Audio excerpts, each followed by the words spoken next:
Hey, how you guys doing? It's produced from Brothers Comics. Welcome to our House of the Dragons recap show. This is for episode 6, The Princess and the Queen. We are going to recap this episode. And again, currently as the current new episode, episode 7 is playing right now, and we'll get back to that recap a little bit later in the week. On the line tonight, it's Grand Maester Beaver. Say what's happening. What's Yeah. happening? Yeah, Sorry, I there was you on go. mute. It's okay. And then also our book expert, Lady Dragonstone. Say what's happening. Hello, hello. So y'all are gonna have to pick me up here for the latter parts of this episode. My notes were going through for a time, and I go through it step by step. But then this hurricane happened, and I wasn't able to finish my notes. So I had my notes up to a certain point, but then after that I go a little bit limp here. So yeah, episode 6, The Princess and the Queen. Hey, if your kink is violent birth, this show is all about it for you. This gives it to you in absolute spades. So this episode opens literally with a very violent birth. It is the aged up now Princess Raneyra, played by a new actor. Or Played Dragonstone. What is her or their name? As they go by they them pronouns. I What is their believe name? their name is Emma D'Arcy. Emma I Darcy. believe. Got it.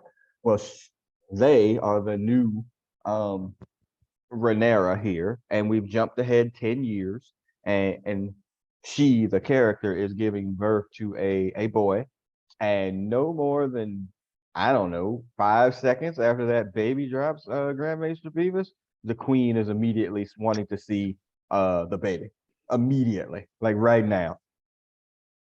yeah, and the power struggle that is being portrayed here is immediately evident because Ranera is like, oh no, I'll take the child to her.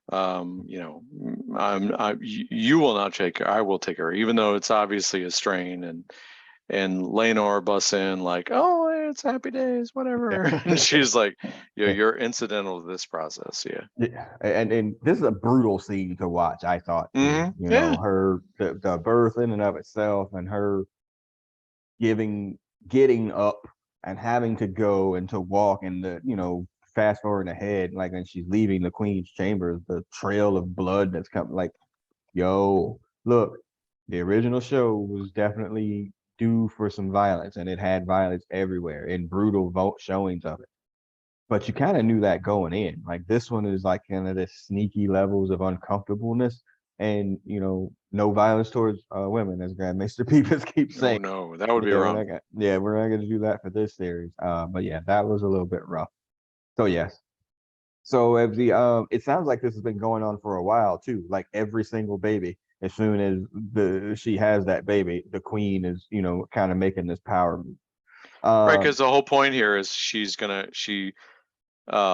Allison observes the new child and then notes that it doesn't look anything like a Targaryen. It looks like the black hair runs strong. Yes, yeah. And again, a callback to the original series as well. Prince Lenore. I got it. Yeah, I got you. Prince Lenore looks like Obama, by the way, just with dread. He names the kid Joffrey. He didn't really consult his bride about this type of thing. And again, so many messed up on this level that you named your child after your side piece boo that got killed 10 years ago. Well, he did wait for the third one, so I mean. Yeah, that's fair. This is on some Adam Levine messed up shit here. Google it. All right. I might have previously Googled that. Yes, it is some Adam Levine. Yes. The king shows up looking like death, literally, and he's without an arm now, like, or at least to the elbow. He's not like just the nub, like, is hanging from his elbow. I thought it was this handily. I didn't see the elbow. I thought it was the entire arm. No, I thought he had nub like to the elbow, but it's definitely hanging there, they ghost like. Over dramatize that. In the book, I think he only loses like a couple of fingers, and this he loses his whole freaking arm. He looks like hell. Like he just looks absolutely. I mean, Like I think Hightower said in episode 5, he was like, he may die now, he may die in a month, he may die years later. I'm like, this dude can't got too many Sundays left with him. He's looking like the Night King. Yeah, ooh, don't start those rumors. Uh, as the what do I have to call him, his Bengal name, as the goat killer said, he's playing with 5 files. He's almost out the game, man. So yeah, he can't be much with us much longer for this whole thing. So yeah, so the queen tells Lenore, hey, keep trying. Maybe one day one of them kids will look like you. So yeah, we'll get to that in a moment. The blood is strong. Yeah, and then we get to the back into the princess's chamber, and then she's there with her other 2 kids, 2 other boys, and who are the Jace and Luke. Not that that's Lucerys and Lucerys and Jacaerys. Yeah, yes, but Jacaerys is the oldest one, Viserys is the younger one, and then there's Joffrey, and they of course have that brown hair. If Ned Stark were there, he would be able to reveal it to the entire court. yes, Ned Stark, world's greatest detective. He had to read books though before he got to that conclusion. That's awful. So yeah, and so they've gotten a dragon egg for the new baby or whatever, and like, oh, okay, that's great. But yes, the kids are clearly not Prince Lenore's kids. Like, it's beat you over the head with it. Now, Lady Dragonstone, you said in the book that it's not so evidently and clear that way. Like, they kind of hedge the bet. Yes and no. It's kind of like in the inner circle of the royal family, like how Daemon makes a joke about it later on. Like, they all know, but the court either chooses to ignore it, or it's just like, oh, okay, maybe whatever. It's possible they just have recessive genes of their creepy white hair, and they don't incorporate this in the show in any way, but they're really, really purple eyes. And that's like the other thing with the having the Valerians portrayed as people of color, is the fact that not only do they all eventually just die off, obviously having Laena die later in this episode, but it's just like that line just gets slowly just terminated, because obviously Laenor's kids they're not his kids. I mean, he treats them like he's their dad, he's in their life, he's very, very active with that, but they're clearly not their dad. Sir Harwin Strong is their dad. So there's technically no legitimate line, which is why they made the Valyrians black. So that line just ends up cutting off at the end of this series, except for Daemon and Laena's daughters, which I don't know what happens to them. Yes. But it ends and it terminates. So they don't have to give any explanation as to, hey, there's not black people in the original Game of Thrones series, which happens like 100 some odd years later. And that's why they did that. It's super annoying, but Well, I've been saying it does seem like the contract between them should have entailed, after we make this air, then we do our thing. Yeah, we should at least have like 2 kids, heir and a spare, and then I could have all of the illegitimate bastards I want. Right. Heir and a spare, love it. Yes. I said saying since this started that they just made the show so they could put dragons in it. So we get this dragon pit scene where we have all the kids. We have Prince Aegon, Prince Aemon, Jace, and Luke there. And, they're trying, essentially giving them training, how to train your dragon, basically. And, you got to control your dragon. The dragon will only listen to you and follow commands from you, which is a callback to one of the final scenes in this particular episode. But the kids just doesn't care about that. They just want to save your cars, so they can see it burn something up. And they do. And they burn up a sheep, and okay, that's fine. And then they go into this bit about while Aemon doesn't have a dragon. That might be a Lady Dragonstone. Why does Aemon, because they play a prank on him with a pig, that he has not gotten a dragon. Why doesn't Aemon have a dragon? Aemon doesn't have a dragon. They're all given, it's portrayed with one of Daemon's twin daughters later on. I don't know if it was Baela or Rhaena, because I don't remember. But they're all given Targaryens. They're given a dragon at birth, a dragon egg at birth that's laid by one of the previous dragons, but not all of them hatch. So Yeah, you only get the one. Yeah, so they were talking about like the dragons lay a clutch of eggs, and I think they dole them out to the individual children. But yeah, then they like either nurture them, because they show the one kid who's like he's holding up the fire or whatever, and still holding out hope that it'll hatch. And then obviously Daenerys had the 3 that hatched under mysterious circumstances. So, but yeah, so I think they give them an egg, and there's a presumption that the egg hatches, but that isn't always the case. And then Jason, has- Luke, even I'm sorry, Dragonstone. Okay. Jason, Luke's have their, the queen makes a line later on, like, how the hell did their freaking dragons hatch? Because it's really only coming from the Targaryen side, yeah, because they're bastards. But they did hatch, and I guess Aemon's did. Go ahead, I'm sorry. Yeah, Aemon's obviously clearly more true blood with Targaryen because he's Viserys' kid, but it's like, I don't know. I think how it's definitely portrayed in the book, like if your dragon egg hatches, you're the sign of this benevolent and good ruler. It's like the superstition, like how the Iron Throne is portrayed in the original Game of Thrones series is very, very dubbed down from how it is in the original books and in the Targaryen book, which name I can't recall right now. And like it's this mountain of swords. It's portrayed as kind of more like a chair in the series. It's like a literal mountain of swords, and they got that right in this show.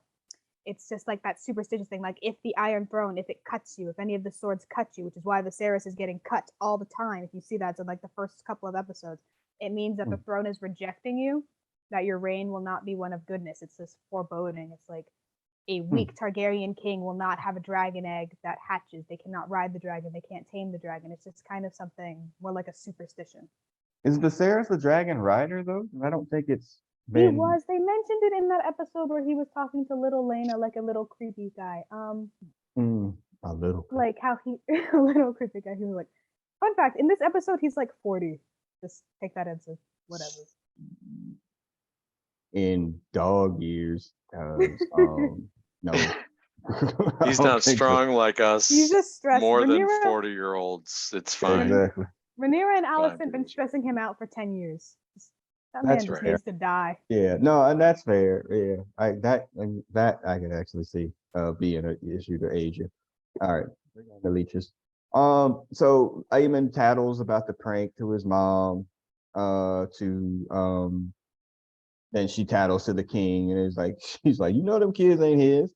But the king just refuses to see it. Tells a story about how. Did we get to the part where he's spanking it out the window? No, we're getting there. Getting there. That's when the queen goes to see Aegon shortly after that scene. But yeah, these kids ain't right. Was my point. Yeah, and my note here says Alicent truly doesn't give a fuck anymore. Like she doesn't care completely. She's completely turned into, I'm going to protect my line no matter what. She has hired Sir Kristen as her personal bodyguard, as he. Yeah, she got some Cersei-esque traits here. I was gonna say that too. Yep, I agree. Very, very Cersei. And fun fact: the actress playing older, what's her name, Alicent? I believe her name is Olivia Cook. She plays. They made her audition with Cersei's lines for the show. Makes sense. Yeah, it doesn't seem like she has the same personal ambition, but definitely the ambition for the family and the line. That definitely. She wants to protect her kids. That's a big part of it, and she passes on that fear, as it's seen later on, to, of course, her kids, which obviously makes the foreboding civil war and the dance of the dragons about to happen. But it's kind of more of a little thing. They didn't really portray it in the book. It's just kind of a bit of subtext, and you can see it when you watch the show. Is that she's kind of jealous of Raneyra. Alicent is very, very dutiful. She's like, I could have gone and had all these affairs. I could have had some bastard children, because we know Viserys wouldn't have recognized it. I could have done that, but no, I stayed here. I did my duty. I had to sleep with this old man. And then Raneyra, she got trapped in a marriage that she didn't want, but then she still got to find that happiness with Sir Harwin. Like, she's just rebellious, and she's just kind of jealous of it. Yeah, for sure. That's legit. Oh wow. Okay, so she hires Sir Kristen as her personal bodyguard, and they essentially bonded over their hatred over Raneyra. He called her a cunt at some point. I'm just saying, they got the male rejection so right. She just rejected him, and he just went on to full village in Orange story hating her. That is the only accurate part of this show. The incel knight. He has become Aegon, my note here says, Grand Maester, as the next thing, Aegon is topping himself off when his mom shows up out the window. I saw a meme on somewhere. I don't know if I shared it Out to of y'all. Toman's window. Yeah, that's what I was saying. Like, yeah, this window's seen a lot. Yeah, and so she pulls him out of the window, butt ass naked, and school him on what his future is. You know, like you're damn near grown. You're gonna get yourself killed. You know, she's gonna kill all of us. She's gonna kill you, gonna kill all your brothers, gonna kill me. Like you better get ready for what's coming ahead. And no pun intended. And so yeah, she tries to get him there, and then our next scene is that we get, hey, more dragons. Y'all want the dragons, right? This is called House of the Dragons. We get more dragons. You see Damon riding his dragon now with his wife, the Lady Lena. And then they've been staying in, I guess, Pentos, and the people of Pentos want them to stay there. And like Damon's like, I think we'll think about this. Where, you know, Lena is like, no, like this is not my life. I want to be back with my kids and the stepstone, you know, living my royal life, not here as these people that are just giving us money to stay here to protect them from whatever. And Damon, after years of sleeping with his niece and all the other shenanigans, he's like, I'm just so sick of the politics. He sounds like Viserys. Like he's literally turning into his brother in that regard. I mean, I don't know if y'all saw that, but I was like, oh, Well, he's wanting to sleep with his niece. well, there, that's fair. Yes. Can you finish? Yes. Don't make me throw a horse on you. So I think there was so I clicked on some clickbait. I think Matt Smith's interpretation was that he would have, but he couldn't yeah. because like his impetus is part of his story. And so she might have, but he couldn't. And therefore they are what they are. Well, I mean, I did watch that read that Matt Smith thing just because I mean I love Matt Smith for my own personal reasons and we don't want to talk about that. But like what it is in the books, very little whatever thing in episode 4, which is obviously disgusting. It's not exactly the same thing, and it's all alleged because in the original series, it's like, oh no, yeah, Cersei and Jaime are definitely sleeping together, but all of this is just alleged. It's just like, oh, this kind of happened, and I didn't think they were gonna put it in the show, but then I was like, oh wait, this is freaking people that wrote Game of Thrones. Of course they're gonna put it in the show. It's kind of that like you can really tell in the first episodes. Rhaenyra had like that kind of like teenage crush on Sir Criston Cole. You can tell. I mean, it's so obvious. I mean, who wouldn't? And he just kind of like ends up being there at court and kind of just giving her essentially what I'm just calling it sex lessons, saying like, hey, if I teach you how to do this or whatever, it'll make you more attractive to Sir Criston Cole. And it's the most disgusting thing I've ever read. It's so horrible. That's like, grooming. We call that grooming. I think. Yes, I think that is the normal term here. Correct. One of the other reasons that the Pentos folks want them to stay, obviously because of the dragons, is that the triarchy is reforming again. They're taxing the trade routes of the Naboo. And that's a problem, you know, like they're going to rise up again in this upcoming war that they're going to have to try to, you know, retake some of these lands that that the triarchy is doing. And so we get to a scene in the night. There's a proud grandfather with half an arm watching his grandkids train to be knights. On one side is Sir Criston, and he is working with the blonde-haired children of the queen. And on the other side is, what's this Harwell dude? What's his name? Harwin Strong. Harwin Strong. He is on the other side. He's working with his children about you know, becoming a knight. And so, you know, they have differing philosophies on how this is done. And eventually it leads to this showdown fight between the two of them, where you know, you have the oldest of each family there fighting against the other, with, you know, taking instructions from, you know, the father for the one and for the bodyguard of the other one. And you know, Sir Criston is still you know, butthurt from something that happened 10 years ago, man. Them cinnamon and oranges got rejected. I don't know how many he bought before they got, you know, he told her no, but apparently he had a lot of stock in that. And you know, they wind up getting into a thing there, and he puts his hands on the prince Aegon, you know, as he was starting to take it to Viserys, and that becomes a problem. And you know, they have to break them up or whatever after he decks Sir Criston Cole. I thought this was actually a kind of a cool scene. Anybody got thoughts on that one? I mean, it definitely put the point across, and I think, you can imagine what it would be like for each of them, Mm. and the implications of it are clear. And this is what you could see how this is the thing that brought the whole thing to a head, that had to come to a head at some point. Right.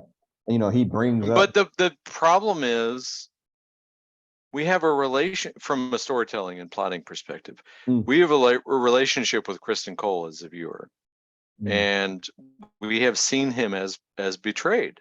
He was a virtuous person who was present at Raneyra's sort of coming of age in the hunt, where she was more successful than her father, and he was the one person by her side.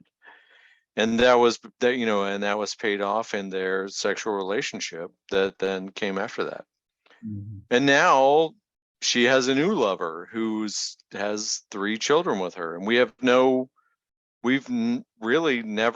don't have any reason to support him other than he appears to have this stealth positive relationship with his bastards. So who's the face here? Right. Yeah. And I get the idea of, let's keep it ambiguous so that you can see both sides. But I don't get the, let's develop one side and give you both perspectives of that one side, and then put another a counterpoint to that you haven't developed. That's, again, to me, that's bad storytelling.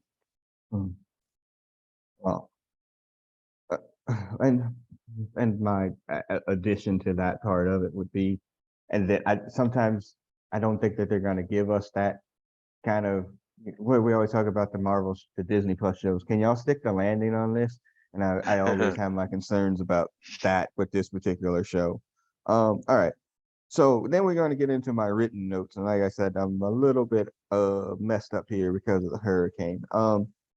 So after that incident in the yard, his father, which is the hand of the king, right, Lionel, he goes to him and was like, "What the hell are you doing? You can't put your hands on the prince. You're gonna get yourself killed." And he's confronting me. He's like, "Look, is them kids yours?" I'm like, "How are you the hand and can't see this shit either?" And he tries to deny it. He's like, "Oh no, it's just a rumor. It's no big deal." And he's like, yeah, you're gonna have to get the hell up out of here. Like, if you don't get out of here, something's going bad is going to happen to you." So he's going to, arrange for him to get sent back to, where are they from? They're from a house that gets mentioned. They go to Harrenhal, which yes, is right. the hall that is of significance, and that's where who is from Harrenhal? Lady what's her name fights the bear. What's her name? Brienne. Oh, yeah, Brienne fights the awful. bear in Harrenhal. yeah. Yeah, got it. So yeah, about a bit about the rumor. Hold on. Oh, and then we get to the princess's chambers, and Lenore comes back drunk. He's been having a great time since his wife had a baby, and he doesn't give a shit. He's like, you know what? This is crazy, And she's like, "Look, you're gonna have to step up. We can't just be like, hey, I'm going through all of this shit going on with the queen, and you're just gonna be like, getting your jollies off with every young boy or whatever." And that's an issue as well. So all right, y'all gonna have to pick me up from there, because now I'm lost. I think the main thing from there is, I mean, and again, the fact, from the agreement they made, and maybe it was him, maybe it was her, maybe it was both of them, but the fact that they didn't secure an heir between the two of them clearly before they went off and had their geeses and ducks was clearly an oversight between the two of them. But we haven't talked 100%. about, there's two things, there's a couple things we haven't talked about, and both of them involve Dragonfire. So the first instance of Dragonfire is we get another instance of Troublesome Birth, where Daemon's Daemon, who at this point has been thrown as the rogue against his brother's kingdom and potential heir, and if he could have been married to his niece and blah blah blah. But now he's got his heir, and maybe we'll work it out over here on the other side of the ocean. We could be powerful, whatever. And anyway, his wife is Not having having it. a troublesome labor. And having seen how, understanding how in episode 1 that went for at least one wife, you understand what she does from here. And this was foreshadowed when she says, I want to meet my end as a dragon rider or whatever. Yeah. So she goes out on the beach. She doesn't give the Maesters a chance to interfere, and she says Dracarys, and Dragon's like, What? Wait, I don't know what? about that. But then when other people's are, it's like, all right, I got this. Mhm. And we're supposed to regard this as like the noble sacrifice, and the dragon does this thing or whatever. But again, it's another example of the show that's not going to have sexual violence to women. It's just gonna provide, a furtherance of the discussion about reproductive rights and historical drama. Fantastical dramas that are regarded as historical. So that was one of the two other main things that happened. And then the other main, sorry. No, there's a great meme, like after, Damon is left at the end of this thing with these two girls. And the meme was just like, so do y'all know how you do y'all own hair? I thought it was funny. Go ahead. And so, if any of these things changed everyone else who was in the relationship, it would be one thing, but they clearly have not. So whatever. Then the other thing was, then we have the other, so not Harwin Strong, but Laris Strong is, Alicent speaks in weasel words to him. He's like, oh, you would like me to arrange for the assassination of my brother and my father? Yeah, I'll do that. Right. Okay, I did that. She's like, that's not what I said. And now in her sort of immature sort of, so I guess we would have it believe that like she's not that good at the Game of Houses, or the Game of Thrones, and she like fell victim to this other male who took things into his own hands in her name, and now she's beholden to him because she got rid of Ranera's lover, or the father of Ranera's 3 children, the 3 bastards, while we're in the midst of this conversation about who is the actual, whether she's the heir or whatever. So yeah, those are the two things. The further undermining of the female characters in this show via dragons. Right. Perfect at the 10-minute mark. Shot clock. Shot clock. Yeah. Yeah. And then that's Laris Strong, right? Yeah. So he goes to Heron Hell. He had hired a bunch of people out of, and then that was a point. That was a point of that show too, that they went and got a bunch of rapists and killers or whatever out of the jail, and then cut off their tongues so they couldn't confess to it. I was like, I had to definitely read. I had to read something else to understand what was actually happening here. Yeah, it was not really well explained. And he gets those dudes over there, and then they go and kind of lock him in and his father inside over there. And yes, this plot, like, oh no, you didn't want me to do that because I was pretty sure you said to. I thought you said release 3 rapists, cut off their tongues, send them to Heron Hell, and lock these specific people in their rooms, set them on fire, and then which and also happened to be my father and brother. Exactly. I'm sorry, that was confusing for me. And they brought the bodies out. I'm like, well, I still don't know what happened. What's happening? Yeah, one of those Game of Thrones that was shot so dark you couldn't really tell what was happening to who. The final season of Game of Thrones, but not as dark as that episode. To be fair, yeah, it's fine. No, that's the ultimate dark episode that was a total creative choice and not. Yeah, it's fine. There was one other point there too, is that now both the princess and the queen are on the king's council, and so now that the hand is toasty crisp. Oh yeah. There was a point that they were like, we're gonna bring back Otto to be the hand. I thought were they on the council, or was they just spoke before the council? Because I forgot about that. That was after, I think. That was after Sir Harwin had died. I think at the council that you're talking about is when like Raneyra is proposing to the queen. we need to make some sort of peace so I don't have to leave this place. Yes. And these Thank rumors you. can stop spiraling. And Yeah. she was like, oh, you can marry one of your, I don't remember, I think it was Helena can be married to Jacaerys or something. Let's marry the, wait, what are they, like half siblings? I thought that was cousin. before they all got murdered. by Yeah, no, Archie. yeah. Before they all got Yeah, murdered. the Yeah. offer of peace was before they got murdered, which And then after that, she was Alicent like, was "Oh like- no, we gotta." yeah, Alicent because was like, oh, you can do what you want, Viserys, when I am cold and dead in my grave. yes, and again, the weakest king of all time.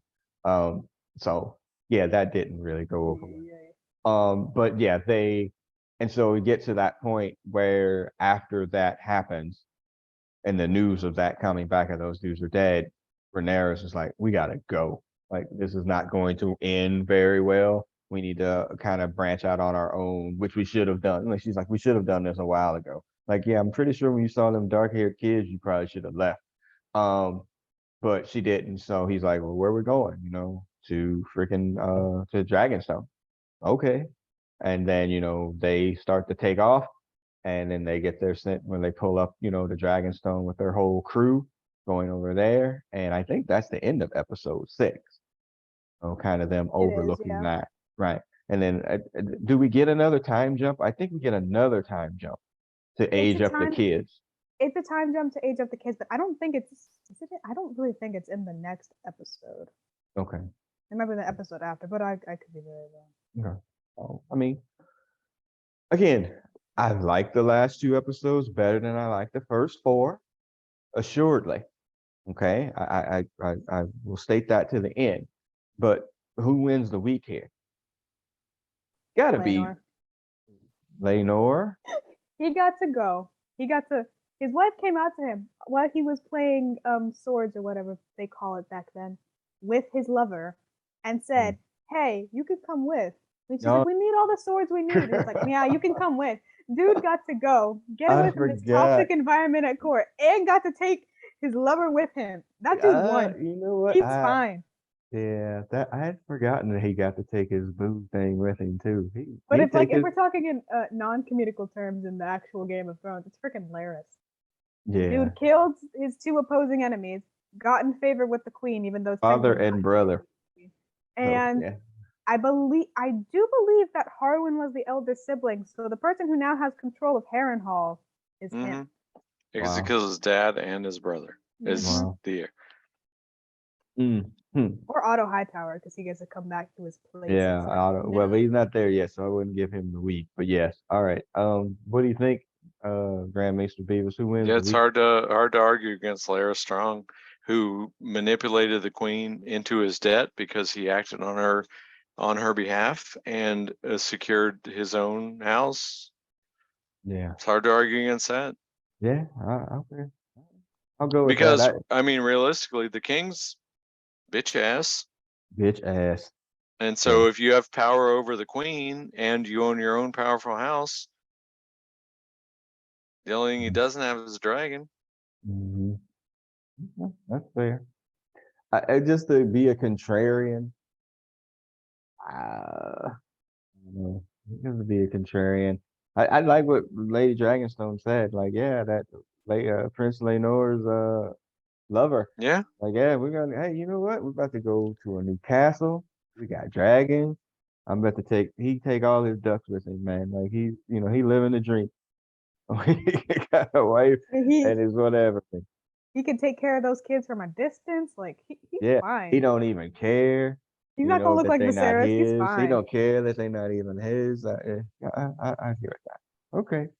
So as we've gone through the show, we've kind of come back to these double up episodes for us to recap the show as opposed to week, because it seems like there's a little bit more content or meat on the bone, so to speak, when there's a couple of episodes. So we're just getting through episode 6. Episode 7 is tonight out of 10. So, we'll probably come back with a double up for 7 and 8, and then 9 and 10 for the closeout as it ends its first season. Again, there will be another season. People are watching this at, miraculous paces if you believe the streaming numbers. 29, 30 million people a week are watching this. Go ahead, Grand Mason. Shot I clock. was going to say, is the pacing of the show, does that support a second season? Well, I think Relative to the book. Yeah. I mean, their 10-year time jump did not help them whatsoever. They could have gotten another episode out with the younger actors. They could have, to fill kind of the gap, which is what I didn't like. Is there's some stuff that happens there, but it's not too important, but it's also not too insignificant. But you could get, I would say, maybe 3 seasons out of this. But if you're gonna make Raneyra the face of it, that face slowly falls out.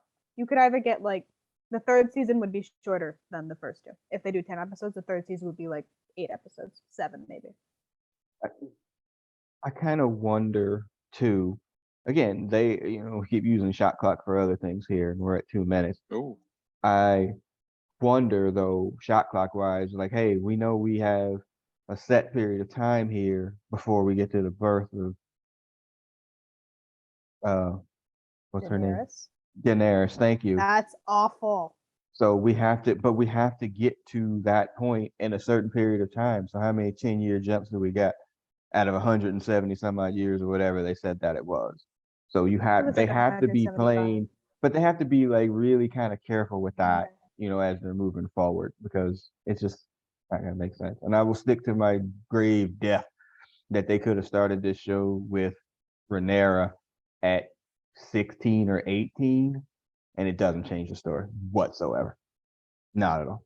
Doesn't change it. He gets married at 17 in the book, but they could have easily done it. I believe they could have did that with the 10-year jump, and it would have made some of the shit completely less creepy. But again, if that's your kink, they've given it all to you in spades.